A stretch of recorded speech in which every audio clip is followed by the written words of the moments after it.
of the crowd last night. Right now on Denver 7 News at 7 o'clock on Local 3, the Mile High City is on fire this morning after the Avs did indeed find a way to win Game 1 against the Tampa Bay Lightning. We are talking to the team, the fans who helped fuel that momentum into overtime, leading to that game-winning goal. Also, Colorado's third largest city is taking steps today to combat an epidemic of car theft. And the Fed announces the largest interest rate hike in years to control inflation. We'll break down what it means for your finances right now. Testing the limits of our budget, but all talk is about the Avs this morning. Thanks for joining us. I'm Brian Sanders. And I'm Nicole Brady. Lisa, of course, stayed up to watch that overtime win. At least it was the first minute of overtime, right? True. Yes. True. I could be a lot more tired this morning. I'm glad that the second game's on a Saturday night. We've got beautiful conditions this morning. A nice start to a day after a great night of hockey. Right now we're going to be in the, looks like 60s through early morning, mid 80s by about 1 o'clock, and then we'll hit highs in the low to mid 90s. It'll be a pretty warm day today. This is just the start of some pretty big heat as we head into Father's Day weekend. Boulder, 91 today. Evergreen, a high of 83. You'll find some low to mid 90s. Closer to Denver and Castle Rock at right around 90. Some near triple digit heat to the southeast, and that's going to be hot here in town as well. We're going to hit some of these numbers tomorrow here in Denver on Friday. So we'll take a closer look at that, plus our chance for any thunderstorms here over the next couple of days. There's going to be a better chance of it and more wildfire smoke. Details on our Super 7 Day coming up. And we have good news up to the north as all lanes are finally open just in the last 30 seconds of southbound I-25 up here between Highway 60 and Highway 56. That would take you into Berthoud. Take a look. Air Tracker 7's over the backups right now, and you can still see some of the really big delays going on that southbound side. Starting to release on the front end, but still really heavy all the way back there. So take a look at the travel times right now. It's registering at an hour and a half. It's not quite that bad, but it will take a little bit of time for all of that traffic to wind its way out. And some of the side roads that were really heavy, including County Road 7, that was really bad. That's also going to take some time to wind out as well. The rest of the drive around Metro Denver, very typical stuff. No major problems on or off the highway. It's going to slow you down too terribly much right now. All right, the Avs showing why they're favored to bring the cup home, beating the two-time champion Tampa Bay Lightning a minute into overtime at Ball Arena last night. Yeah, very resilient win last night. The team has its eyes on the prize, though. They tweeted overnight, 1 down, 3 to go. Still some work to do. Denver 7's Nick Rothschild has a look at the game highlights and reaction from the players.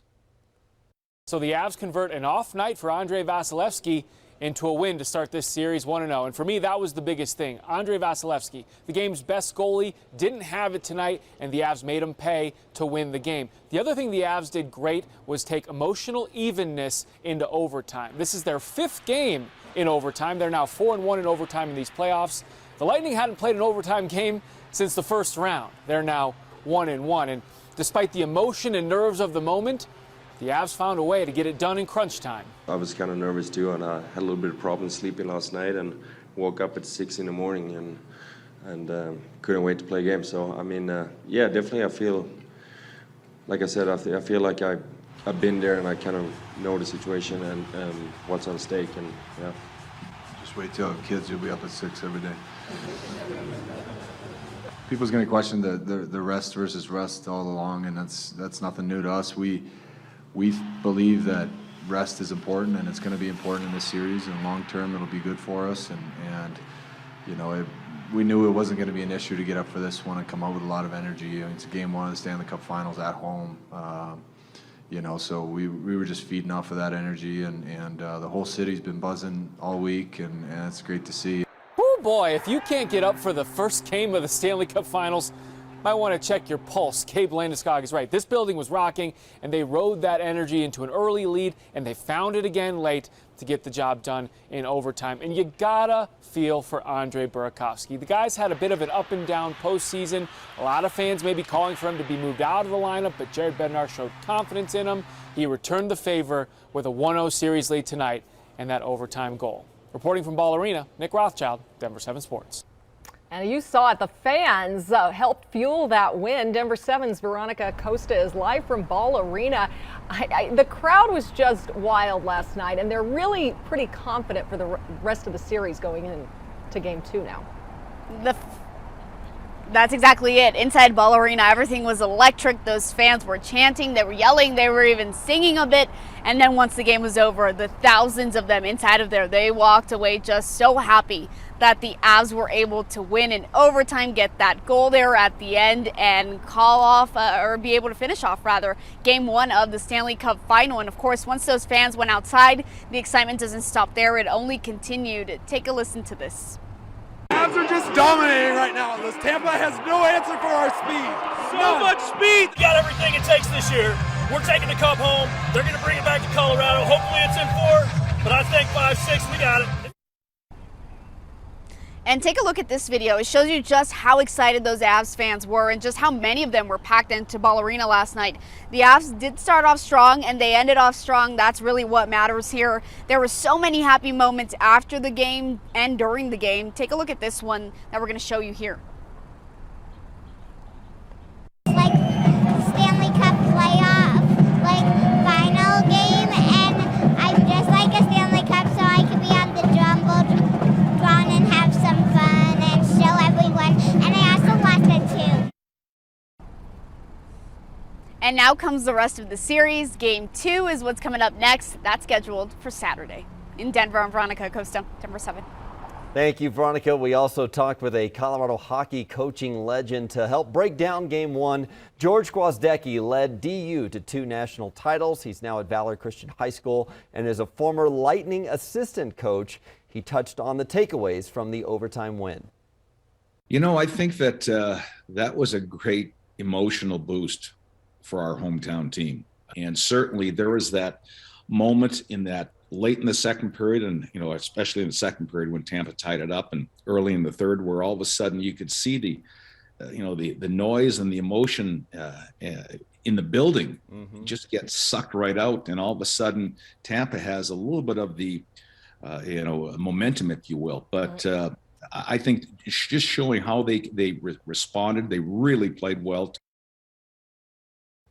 So they hope to take that into Game 2 as well. Our Avs coverage continues in our next half hour with a new video of the special moment as fans poured out of Ball Arena that caught the attention of the NHL. And we have a unique playoff auction organized by the girlfriend of one of the Avs players. Well, the largest single interest rate hike in almost 3 decades will strain your budget even more than it is already. Yeah, it is the latest action from the Federal Reserve. The goal, of course, to get inflation under control. But as Denver 7's Jessica Crawford is here to explain, this will not be fun for our budgets right away. No, and we're already cutting back, so many of us, Nicole. Well, now student loans, mortgages, credit cards, they could all end up costing us even more than they are now. And yes, this is the biggest hike that we've seen in about 28 years. But other increases could be on the way. On Wednesday, the Fed raised its key short-term interest rates by 0.75 of a percentage point, its largest hike since 1994, to a range of 1.5 to 1.75%. Experts say we could see aggressive increases in July and September and more typical quarter-point increases the rest of the year. The rate hike is expected to increase interest rates for credit cards, home equity lines of credit, and mortgages, as well as other loans. Fixed 30-year mortgages already went from an interest rate of just over 3% to more than 5% this year in expectation of the Fed's changes. The rate hike comes on top of expensive gas and food prices. Consumer prices surged more than 8% in May compared to the year before. Many Americans are struggling, or at least having to change up their spending habits. We're confined, we're just being like kept prisoners in our own little spaces because we can't afford to do anything. It's been bad. I am so not used to this. 8 gallons for $40. That's kind of crazy. And we are not alone. In England, the Bank of England raised its interest rates 0.25%. Live in Denver, I'm Jessica Crawford, Denver 7. Thank you, Jessica. As interest rates rise, the demand for mortgages is now half of what it was about a year ago. Experts say higher rates, higher home prices, and a shortage of inventory are all hurting demand from potential home buyers. As we take a live look from our state capitol this morning, later today, Governor Polis and members of the Black Democratic Legislative Caucus will raise the Juneteenth flag. The governor signed a bill last month making Juneteenth our state holiday. It became a federal holiday last year. Juneteenth is the oldest known celebration commemorating the end of slavery in the United States, and it marks the day slaves in Texas were told they were free, although it was 2.5 years after President Lincoln's Emancipation Proclamation. Denver 7 is a proud sponsor of the Juneteenth Music Festival in the Five Points neighborhood, but keeping the event free isn't easy. You can help by eating at any Chiba Hut today. The Juneteenth Music Festival is Saturday and Sunday up and down Welton Street. It all starts with a parade at 11 a.m. Saturday. Parents, you're a step closer to being able to get your kids a COVID vaccine. What still has to happen before shots are approved for young children? And Disney is offering a once-in-a-lifetime experience with hopefully a once-in-a-lifetime price tag. What over $100,000 will get you?